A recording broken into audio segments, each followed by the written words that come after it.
Alright, so we're here with my boy Carter from the Wyandanch Wildcats. So introduce yourself and your organization. My name is Coach Carter.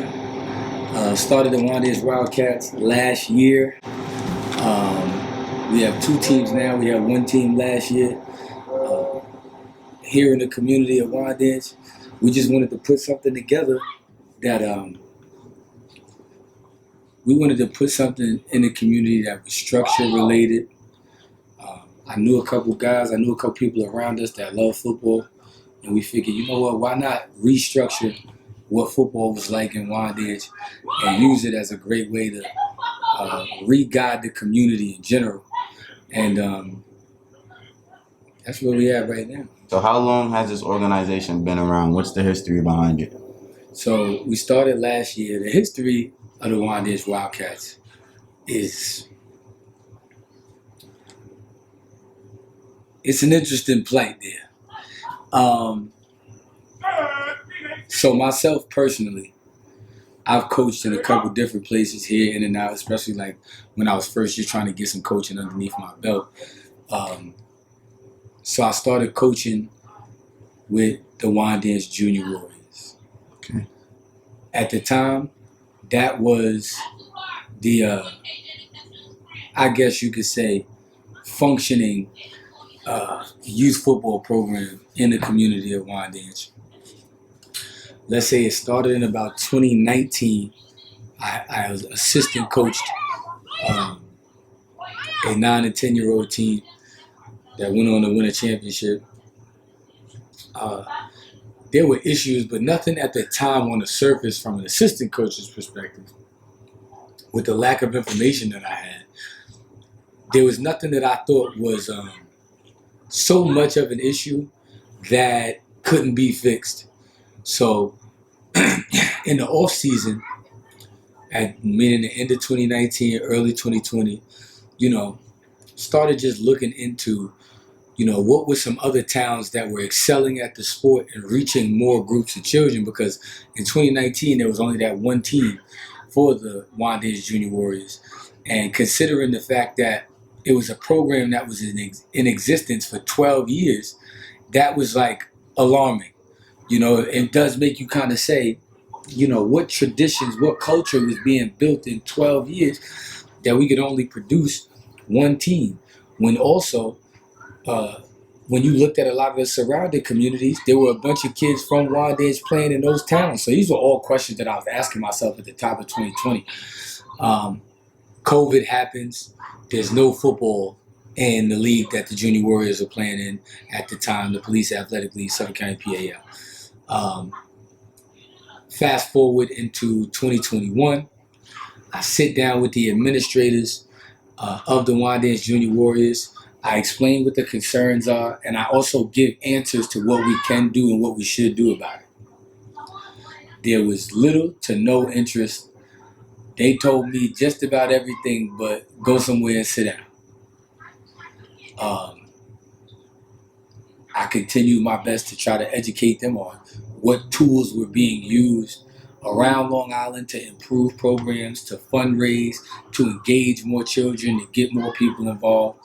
We did everything we could to sit down and have a conversation with those people. Emails sent back and forth, nothing. That season I coached with the Junior Warriors again. I coached a 7U team that played rookie rules in PAL because they wanted to give those kids that gap because of COVID. Usually kids will play their first year at like 5 and 6 years old, but COVID happened, so those kids missed that year. So they gave them the 5 and 6-year-old rules at 7U, as a way to give them a chance to catch up and keep up with what was going on. It was a fun year. We gathered new parents. There were 2 teams on the field at that time. There was the 7U and then there was a 12U. We did well. The parents were engaged. Our season ended short, something that had to do with the relationship between the Junior Warriors, the league, and the team that had to play. I was excited to have a new team. So, I started talking to the parents like, what are some things that we can do to come back? How can we build on it? What are we doing for next year?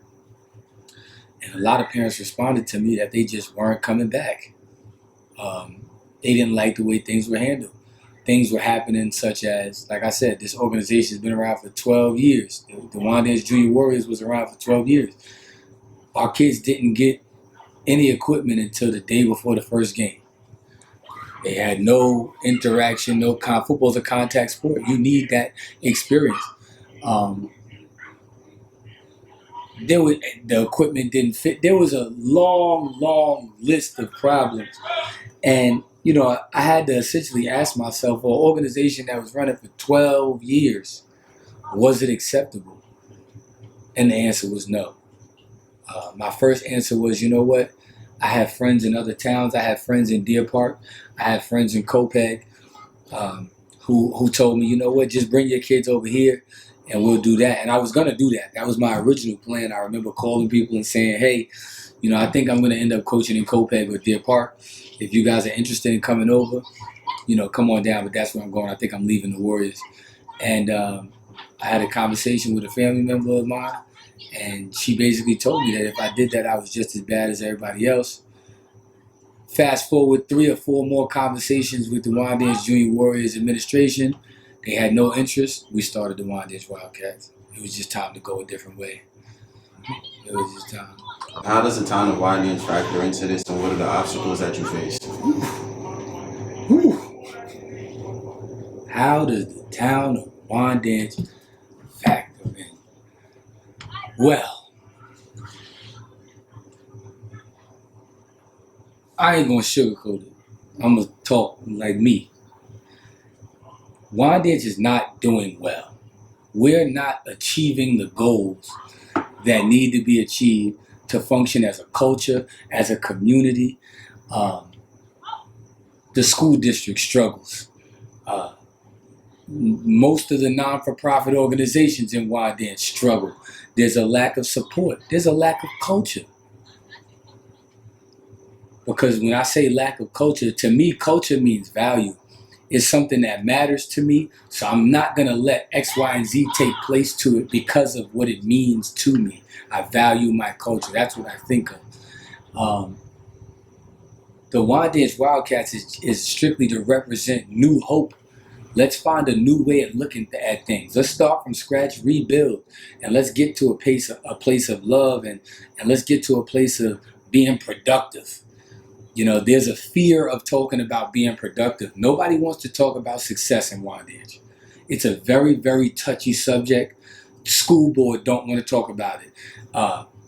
Community activists and leaders, the actual conversation about being productive and having successful results is very taboo.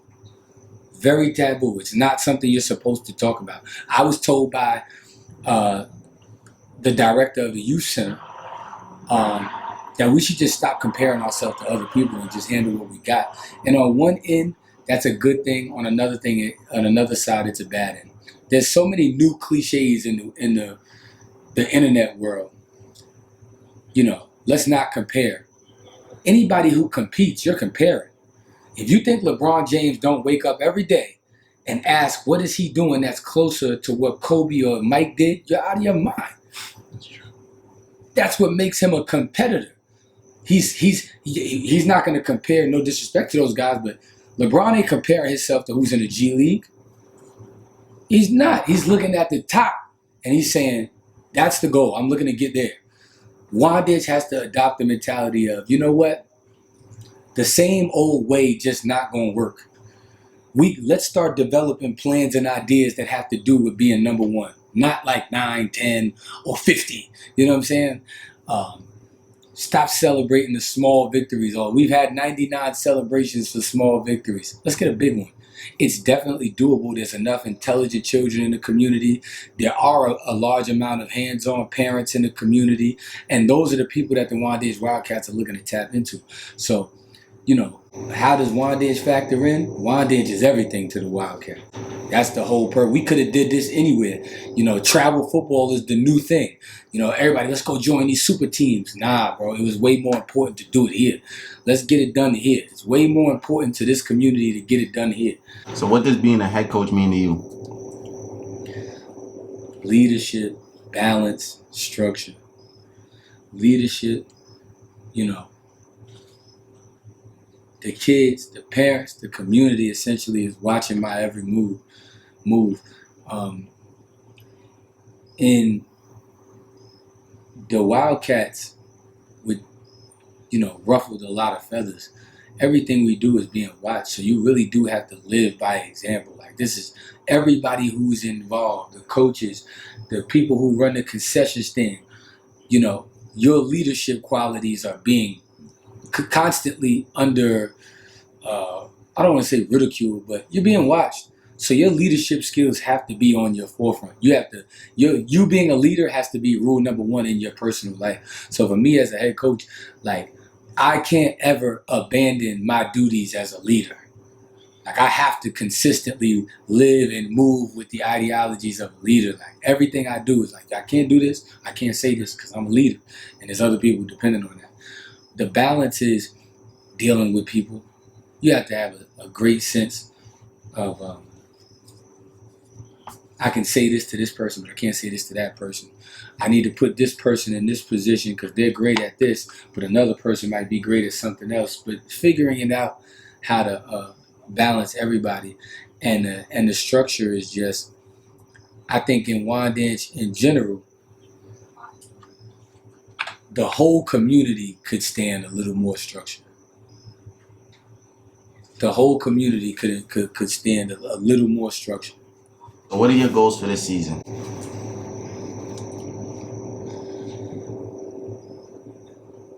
My goal this year is to create culture. That's really been the goal. Like, we're in the first 5 years of the Wyandanch Wildcat is about creating the culture. Right now it ain't about winning, it ain't about losing, it ain't about a lot of it is really not even competition, or, like, I guess you could say football related. It's about creating a culture of positivity and support, teaching the kids how to support one another, creating that culture of structure, teaching children doing things when you don't want to so you can do what you want to, being on time, you know what I mean? Giving the children something to look forward to.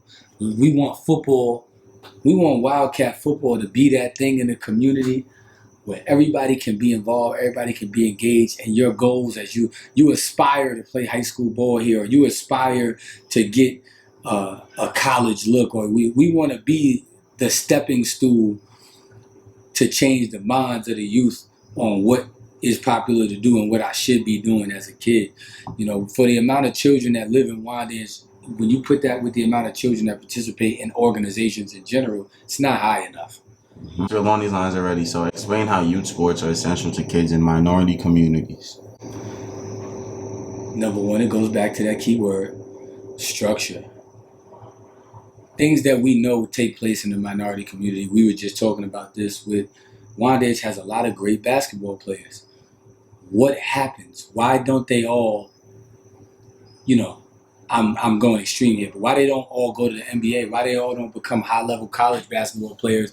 Or why don't they all become agents? Why don't they succeed in the field? Well, I'll explain. This is a prime example of what I mean. We produce great individual ball players.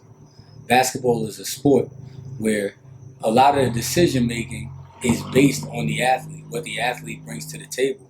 We can produce great athletes. We know that. But then when it's time for those children to go to college or play at these high-level high schools, it's hard to get them to follow the process, the structure. Somebody saying, wake up at this time, go study at this time, go lift weights at this time, now go to practice, now go to class, now do this. That is youth sports, middle school, high school, college, pro sports. That is what sports is in general. It's structure, it's timing, it's discipline. I think the entire community could use youth sports. I think youth sports needs to be pushed way harder in Wyandanch. I think youth sports needs to be talked about more in Wyandanch. I think more children need to be encouraged to play youth sports in Wyandanch. When I was growing up in Wyandanch, almost everybody played football in Wyandanch. Most of us know one another from playing football in Wyandanch. Sure, right there. So last question, with all at hand, why did you take the position as the head coach of this organization? Honestly, I just didn't see anybody else making any steps to make a change in Wyandanch to that degree.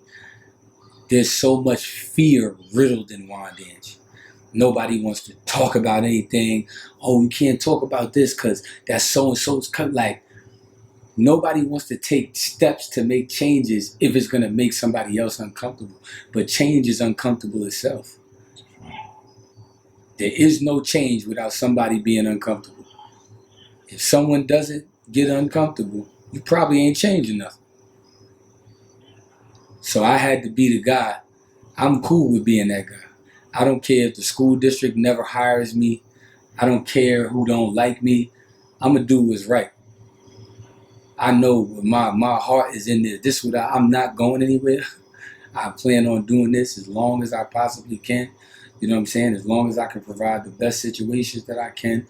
You know, this is about change. This is about hope, and that's me.